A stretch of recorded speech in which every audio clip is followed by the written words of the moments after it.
the head of the BHTA, wants to see a return to the old values of hospitality within the tourism industry. Barbadians showing an increased interest in the National Independence Festival of Creative Arts. And in sports, England creams the new-look West Indies team. Credible, balanced, committed. This is the CBC Evening News. A very good evening to you. I'm Pearson Bowen. This is the CBC Evening News. A tourism official has likened the state of tourism industry to facing a Category 5 hurricane, and is advising Barbados to move swiftly to recapture and, in some cases, retain its historical culture of hospitality. This has been stated by President of the Barbados Hotel and Tourism Association, Colin Jordan, who is concerned that there are some negative practices copied from other countries that are being introduced into the local service industry.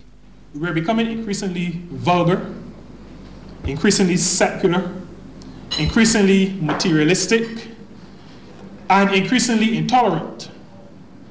This is a development that is really negatively impacting our service. And if you're not careful, that negative impact will destroy all that preceding generations have built. Mr. Jordan, the guest speaker at this week's DLP luncheon, says there's evidence of poor service all over the country, which, although not rampant, needs to be nipped in the bud. We need to reconnect our people with our roots. Many of our repeat visitors who've been coming to Barbados over 20, 30 years come back because of our people. And if succeeding generations become very different from our ancestors, we are going to have a problem in terms of attracting people to return to our country. Education Minister Ronald Jones says the island's schools must remain a safe haven for children to learn. Mr. Jones' comments come in reference to a story carried in the press earlier this week where a mother had her son transferred to another school because of bullying at his school. He says this type of behavior will not be tolerated on school premises. There must be no war zones in our schools or around our schools. There must be no trafficking of drugs in our schools or around our schools. That is what I'm saying. Our schools must be oases of peace. There must be places for learning to take place. There are thousands of young men and young women out there who did not use the opportunity for learning in our schools as provided by our people. We don't want that to happen to any one of you. Mr. Jones was speaking during a ceremony to welcome new principal of the Ellerslie Secondary School, Captain Errol Brathwaite, into his new role this morning. He encouraged the students to choose their friends carefully, as this can influence the direction in which they go. And Captain Brathwaite says discipline will be a major part of his plans as head of Ellerslie.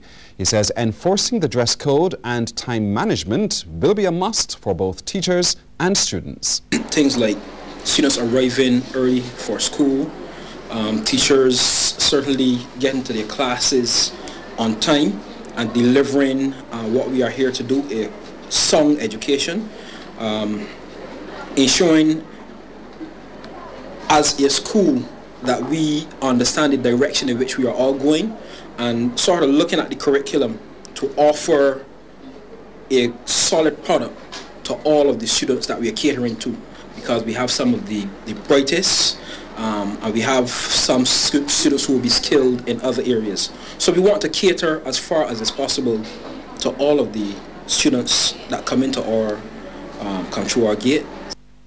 More Barbadians are entering NIFCA this year. Chief Cultural Officer at the National Cultural Foundation, Andrea Wells, says there has been an overwhelming number of entrants in most categories.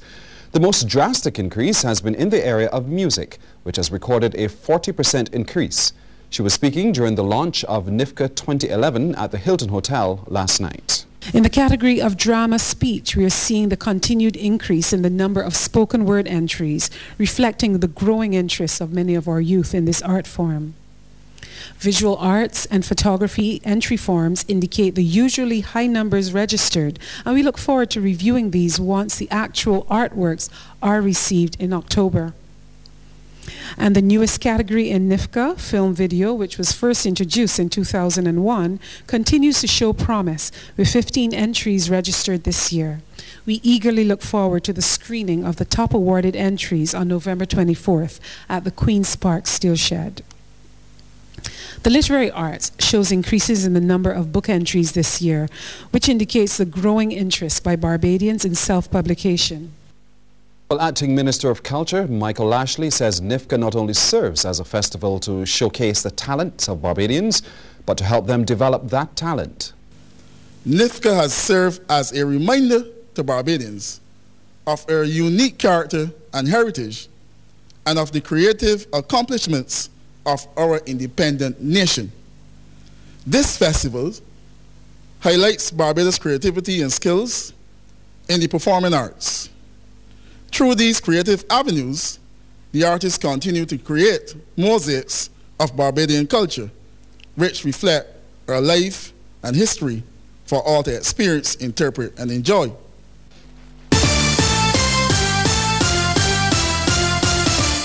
Executive Director of the Barbados Youth Business Trust, Marcia Brandon, says they are preparing to release their first information brochure.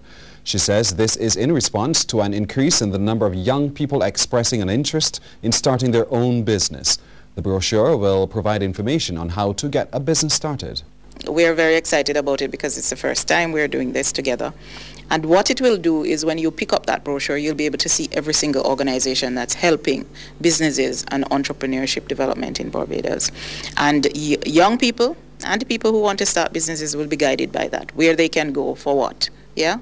Who is the contact person and all of those things. And we think that will also help not just young people, but all the entrepreneurs. And my bias is young people, so I'll keep saying young entrepreneurs.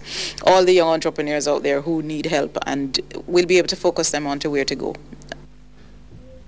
The Thelma Vaughan Memorial Home is the latest organization to benefit from the charity of the Freemasons Association of Barbados. It was presented with a number of pieces of personal exercise equipment. Past president of the English District Board of Benevolence, Brother Michael Husbands, says the idea came up after the dedication of the Masonic Temple. A collection was made in the name of charity, and immediately the decision was made by the two district grandmasters to donate the collection to a worthy cause. We thought at the moment, okay, yes, we've got a check, we'll present it and walk away. And a couple of us thought that's not good enough, we're just walking away from what is perhaps a situation that needs assistance. So we decided to speak to the matron, Janice Smitten, and ask her if there was anything she really required. She agreed that what she could use was some exercise equipment, both power training and floor mats for yoga and stuff like that. Well, the matron in charge of the Thelma Vaughan Home welcomed the donation. We appreciate these items, these exercise items for the residents. It will help in the activity, the physical activities, and we know that they will benefit from whatever. We are very grateful for them. Well, the list is getting longer as another Barbadian has joined the elite 100-year club. The newest centenarian is Cassina Irvin Branch of Oxnard St. James. He was visited today at his home by Governor General Sir Clifford Husbands and scores of family, relatives and friends. Mr. Branch, who served in World War II, has 3 children, several grands and great-grands. His advice to young people? Try to live a wholesome life and give God thanks. To love the Lord Jesus Christ. Put their faith and confidence in Him, and He will help you to overcome every difficulty in life. And the Trotman family in St. Joseph has 106 reasons to celebrate today. You see, Grand Old Lady Millicent Trotman marked her 106th birthday today. The devout Adventist received a visit from Democratic Labour Party hopeful Dennis Holder at her Hillswick Village home. She chatted with Mr. Holder, who grew up just a few yards up the street from where she lives, about several topics ranging from religion to longevity, and she had some advice for the younger generation. All they would have to do is to try to get them a good advice. You know what is good that you are doing, try to encourage them. If you see them going the wrong way, get away from them. If they wouldn't follow you, get away from them. So in other words, you think that the adults need to give the children some good advice? Yes, if they can get through to them. What about? Because then like before.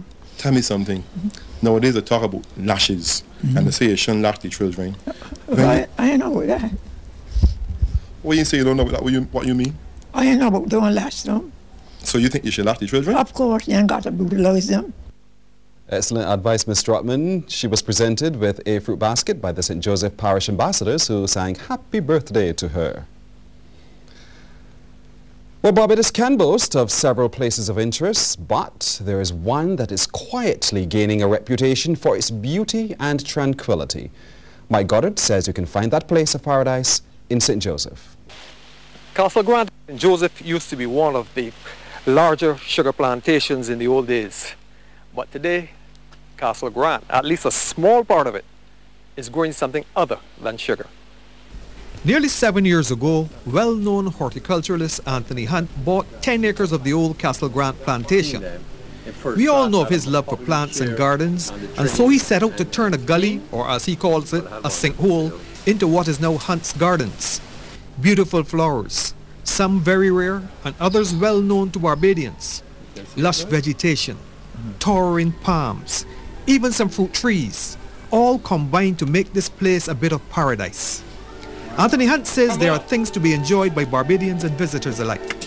Primarily gingers, orchids, anthuriums, heliconias. Those are your background. Of course, we got exotic palms and all kinds of different house plants, Aralias. When the visitors come, they say to me, you know, this is a little pot plant for me in my living room in England.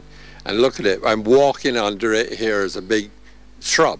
One of the rare plants at Hunt's Gardens is the lotus.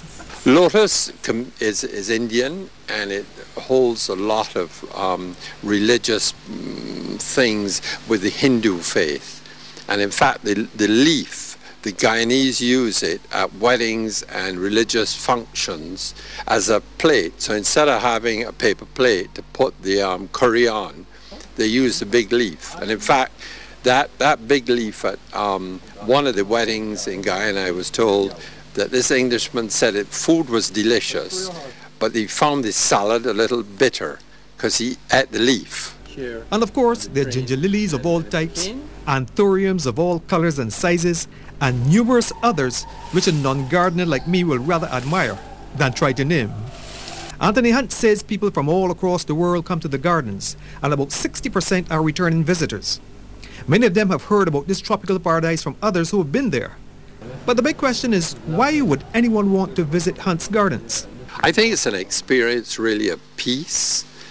So you've got to start off with being a little bit at peace for yourself, and then by the time as you get through the door, you get in a relaxed mode, you know, a little classical music playing, but we have lovely birds that run through, and you know, just even watching the odd butterfly, a little bee. It's the kind of place that you don't rush to walk around quickly and leave. You know, you come, you can bring a little picnic lunch, bring a book to read, and just sit. And maybe if you bring your wife or your close one, you can say sweet nothings. Looking towards the future, Anthony Hunt is thinking about maybe hosting small performances at the gardens, but that's not a priority. But right now, what I'm concentrating on is for people to come and relax and just have a good time, you know. Take the experience away with you. Some people don't even bother to take many pictures. They want to take what they felt here rather than take too many pictures. But of course, other people take hundreds. A place of peace, a place of quiet, a place of plants and flowers. Hunt's Gardens, open 7 days a week, including Sundays. See you, Mike Goddard, CBC News. Not if we don't see you first, Mike. Thank you. Still to come, a look at stories making headlines across our region right now, the Courts Quiz.